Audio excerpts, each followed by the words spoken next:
नमस्कार, मैं हूं पंकज परसून।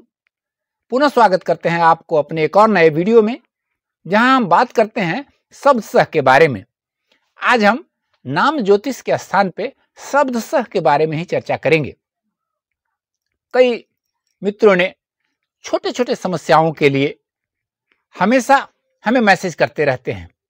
आज हम जीवन से जुड़े 10 महत्वपूर्ण समस्या के समाधान हेतु आपको वैदिक शब्द सह बता रहे हैं, जिनका प्रयोग और उपयोग करके आप अपने जीवन के छोटे मोटे समस्याओं को स्वयं से ही ठीक कर सकते हैं।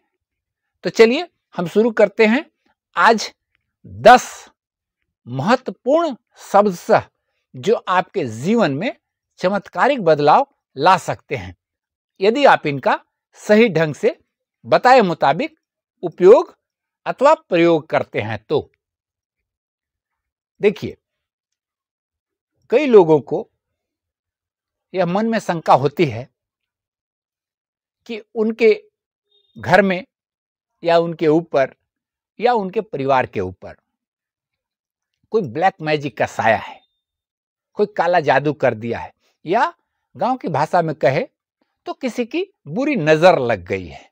यदि ऐसी परिस्थिति का आप भी सामना कर रहे हैं या अनुभव कर रहे हैं बुरी नजर, काले जादू की समस्या से, तो बहुत ही सिंपल रेमेडीज है, बहुत ही सरल शब्द से है।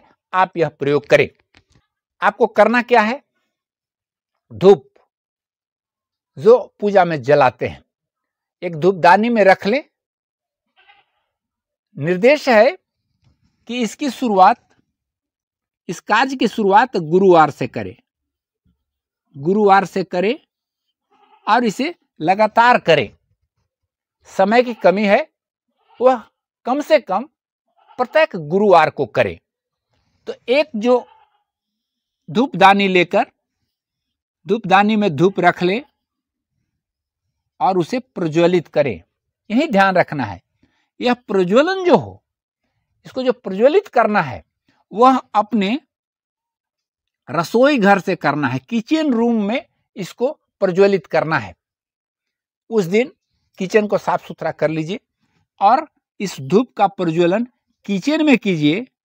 तत्पश्चात उस धूप दानी को लेकर के घर के चारों तरफ, प्रत्येक कॉर्नर में, केंद्र में, सभी दिशाओं में, द्वार पर, सब जगह उस धूपदानी को लेकर के घूमना है।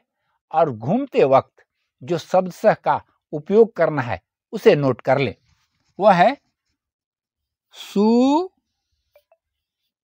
ध आधा न वा, सुधनवा, सुधनवा, सुधनवा, सुधनवा, सुधनवा।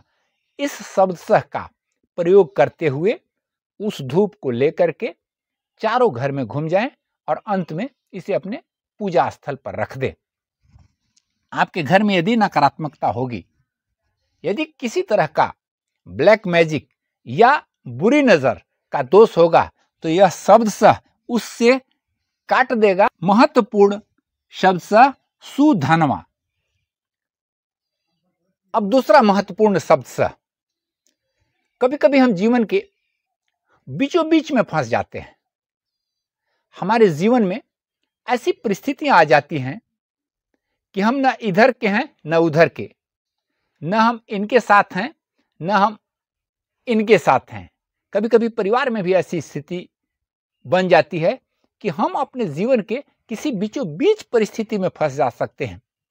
यह कोई स्थिति हो सकती है या कोई परिस्थिति हो सकती है, या दो व्यक्तियों के बीच का मामला, हम तीसरे में आ जाते हैं। मतलब कहीं भी यदि बीचों बीच में आप फंस जाएं, तो इससे निपटने के लिए जो शब्द सह है हमारे वेदों में, वह शब्द सह है तारण। हम लोग उपयोग करते हैं ना कि जाइए, वह आपको तार देगा। तार देगा मतलब ईश्वर के पास एक रूप है कि हमको तार देते हैं, पार कर देते हैं उस बीच की स्थिति से। तो तारण करना कैसे है? इस शब्द का उपयोग, तारण का प्रयोग मौलिक के रूप में किया जाता है। मौलिक स्वयं से या किसी भी अपने कोई पुरोहित हो, पंडित हो, उनसे इस तारण तारण तारण तारण तारण शब्द का प्रयोग करते हुए 11 बार अपने दाईं कलाई में मौली को बांध लेना है। 11 बार, 11 राउंड होना चाहिए। तारण तारण तारण तारण तारण। और मौली बांधते या बंधवाते वक्त अपने उस परिस्थिति का मनन करना है जिससे आप बाहर निकलना चाहते हैं। उस परिस्थिति से, उस उलझन से आप बाहर निकलना चाहते हैं जो बीचों बीच वाली परिस्थिति होती है।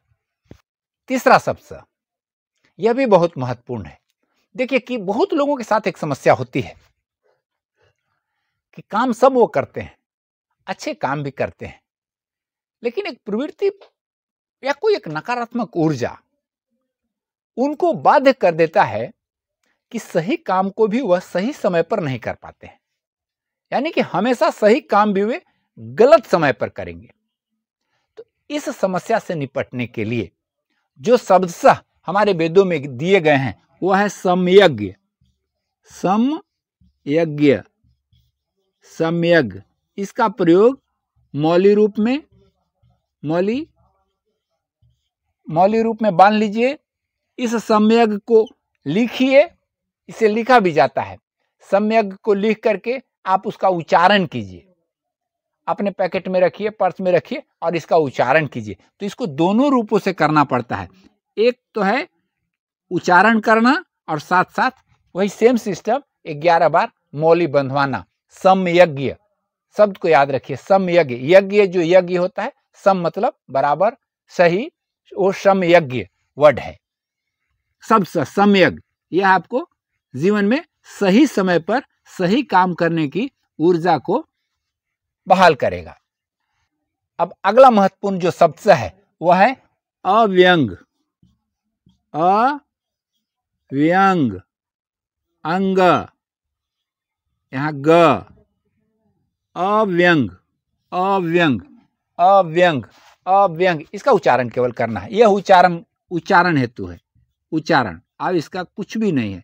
इसको अधिक से अधिक बार आपको उच्चारण करना है। अव्यंग, अव्यंग। लाभ इसका, इस शब्द का लाभ है, यदि आपको जीवन में कभी कोई ऐसी परिस्थिति आ जाए कि हो सकता है इस मामले में हमको बदनामी मिल सकती है, या कभी कभी जिनकी नवी ऊर्जा क्षेत्र निष्क्रिय होता है उनको हम लोग ये शब्द देते हैं। तो अव्यंग शब्द जो है वह आपके ऊपर होने वाले व्यंग को पहले ही काट देता है। या आप बदनामी से घिर गए हैं, बहुत जीवन किसी कारणवश बदनाम हो रहा है, प्रसिद्धि की जगह कुप्रसिद्धि आपको मिल रही है, सही काम के लिए भी लोग गलत बोल रहे हैं, तो ऐसी परिस्थिति में आपके लिए जो ऊर्जा है, जो शब्द है, वह है अव्यंग। इसका अधिकाधिक प्रयोग कीजिए, उपयोग कीजिए, बोलिए। जितना अधिक मन ही मन, मानसिक स्मरण अव्यंग अव्यंग अव्यंग आप करेंगे, आपकी वह नकारात्मक ऊर्जा जिसके चलते आपको बदनामी हो रही है या बदनामी होने की संभावना है या वैसी परिस्थिति उत्पन्न होने वाली है, उस सभी चीजों को परिवर्तित करने की शक्ति इस शब्द में है, वह अव्यंग।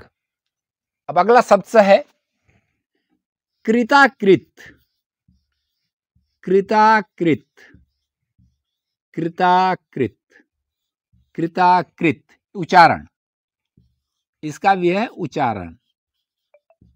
इसको भी केवल बोलना है। कृताकृत, कृताकृत। लाभ इस शब्द का लाभ है, यह उन लोगों के लिए है जो लोग कई काम करते हैं लेकिन हर काम को बीच में छोड़ देते हैं। काम को बीच में छोड़ने की प्रवृत्ति, छोटा काम भी करते रहेंगे तो आधा छोड़ देंगे, बच्चे पढ़ते रहेंगे, आधी बुक पढ़ेंगे, आधा छोड़ देंगे, बड़े लोग भी कई काम की शुरुआत करेंगे फिर वो दूसरे काम में चले जाएंगे। तो ये आधे अधूरे काम को बीच में छोड़ने की जो प्रवृत्ति होती है, हम काम को जीवन में पूर्ण नहीं कर पाते हैं।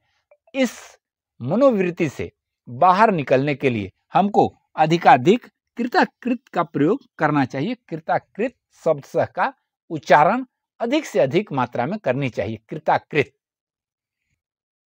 अगला शब्द सह बहुत ही इमरजेंसी के लिए है।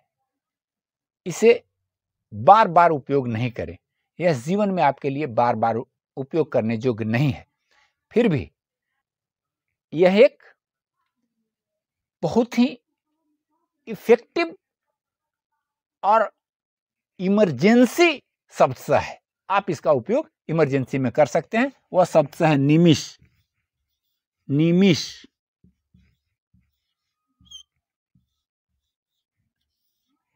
इसका ऐसा शाब्दिक अर्थ होता है पलक झपकते ही। पलक झपकते ही, बस इतने समय में ही यह आपको सहायता पहुंचाएगा।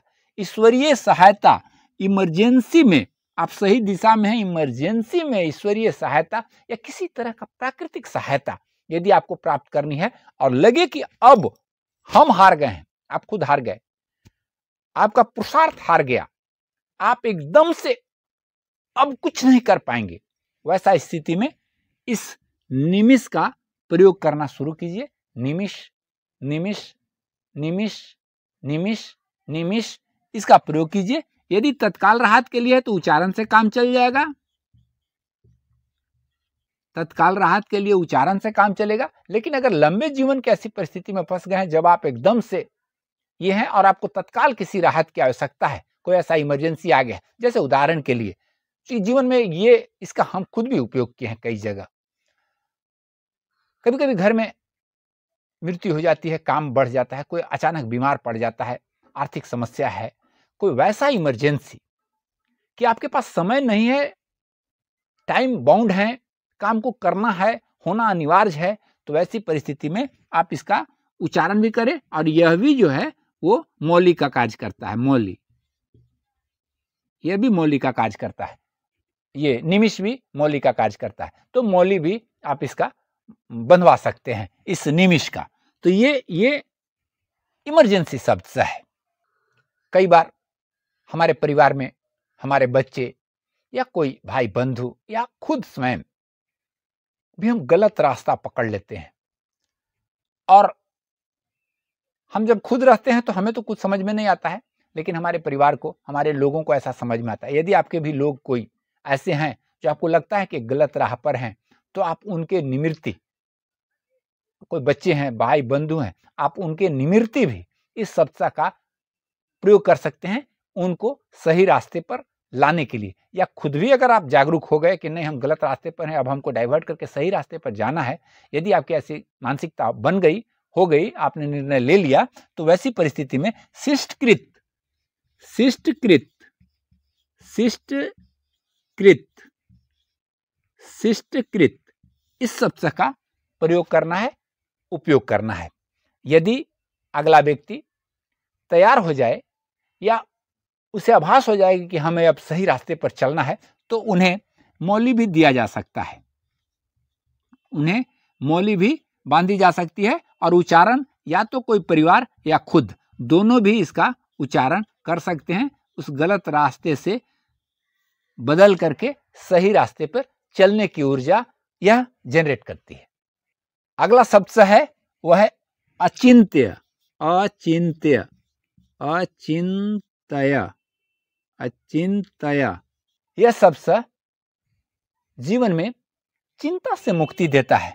कई बार जो है ना, लोगों को अननेसेसरी चिंता होती रहती है, तो यह चिंता से मुक्ति देता है। जब भी किसी चिंताजनक बात जीवन में घटित हो जाए, चिंताजनक बात आ जाए, या आप बेवजह चिंता करते हैं, तो आप इस शब्द का सुबह शाम उच्चारण कीजिए, अचिंत्य अचिंत्य अचिंत्य।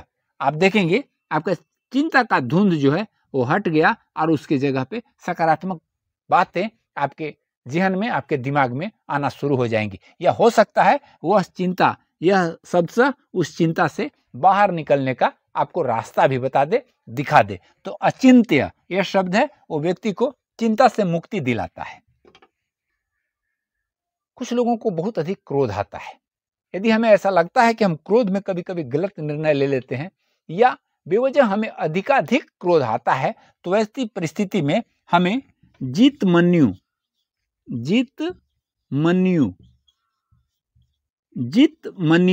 इस शब्द का उच्चारण करना चाहिए। उच्चारण भी संभव है, इसे लिखा भी जाता है।